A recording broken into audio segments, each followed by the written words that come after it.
Good afternoon, student. I will discuss about charge distribution.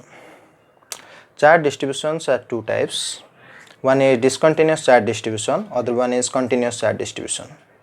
Discontinuous charge distribution means a body is charged non-uniformly so that the number of charges are distributed non-uniformly inside the body in different parts.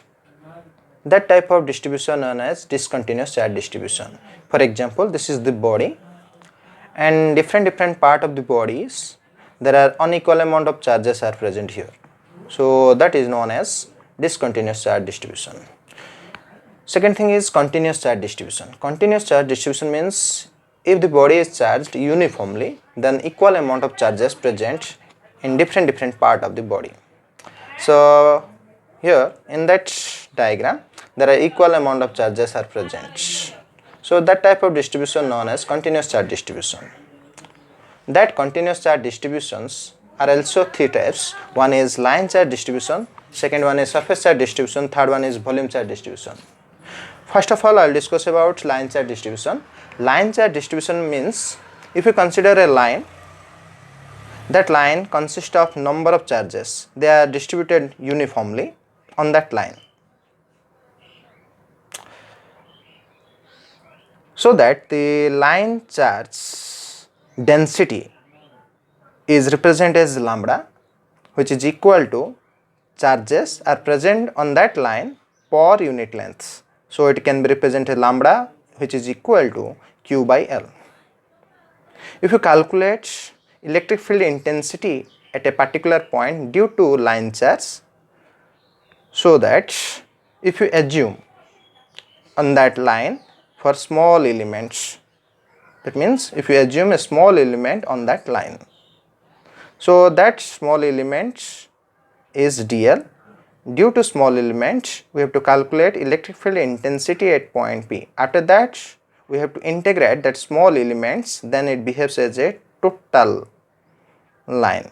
Okay, so here we consider the electric field intensity due to small element. We represent as a small electric field intensity that can be represented as a d vector, which is equal to 1 by 4 pi epsilon 0 dq by r square, because in small element the small amount of charges are present.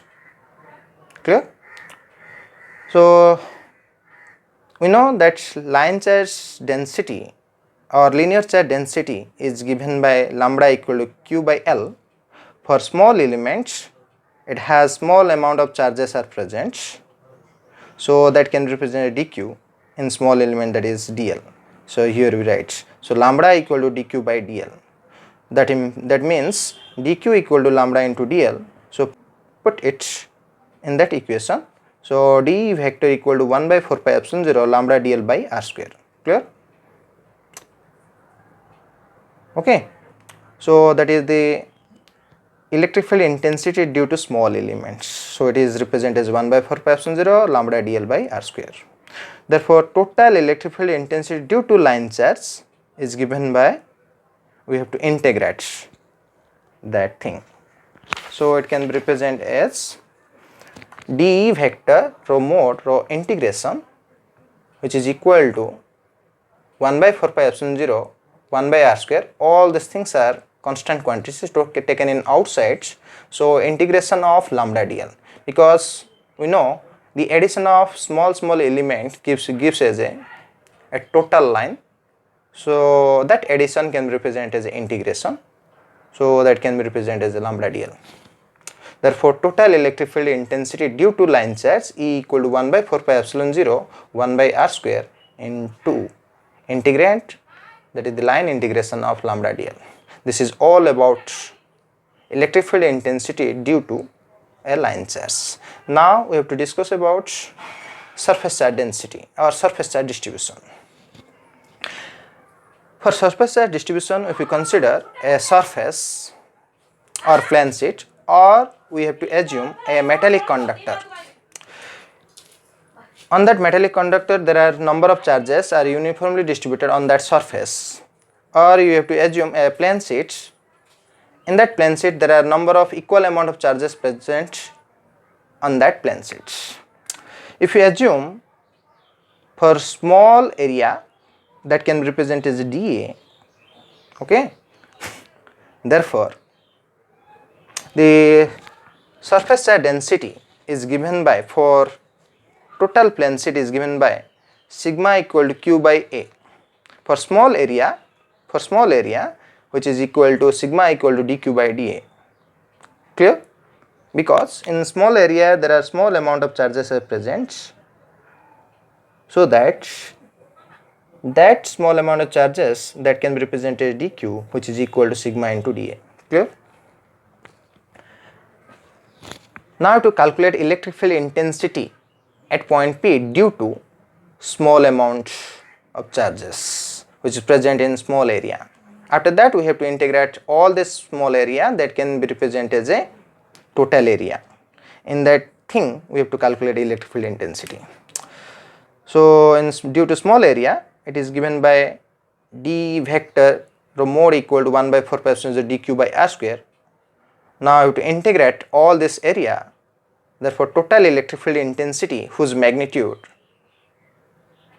due to surface is given by surface integral of d vector equal to 1 by 4 pi epsilon 0 integration of dq by r square. Okay, that means that is the surface integral. Here we write, so surface integral of 1 by 4 pi epsilon 0 sigma dA by r square. Therefore total electric field intensity due to total area or plane sheet or the metallic conductor is given by electric field intensity is given by 1 by 4 pi epsilon 0 1 by r square taken in outside, because they are constant quantity, only the integrate which is along sigma dA, that is the electric field intensity due to surface charge distribution. Clear? Third thing is volume charge distribution. If you consider a non-conducting metal, okay, or plastic, in non-conducting metal there are number of charges uniformly distributed inside it. If you assume a small volume dV, due to small volume we have to calculate electric field intensity at point P. Clear? Which is at a distance r from the small volume. Therefore the volume charge density is given by rho equal to q by v. For small volume can be represented as rho equal to dq by dv. That implies dq equal to rho dv. Therefore the small amount of electric field which will be calculated due to small volume can be represented as dE vector mod equal to 1 by 4 pi epsilon 0 dq by r square. dq can be represented as rho dv. So here we write dE vector mod equal to 1 by 4 pi epsilon 0 rho dv by r square. Therefore total electric field intensity due to sphere, that sphere behaves as a non-conducting metal, is given by dE vector whose integration equal to 1 by 4 pi epsilon 0 1 by r square, all are constant quantity taken in outside, so in volume integration of rho dv. That means the electric field intensity which will be calculated at point P due to overall thing, due to non-conducting metal or sphere, is given by 1 by 4 pi epsilon 0 1 by r square into volume integration of rho dv. So this is all about continuous charge distribution. Thank you.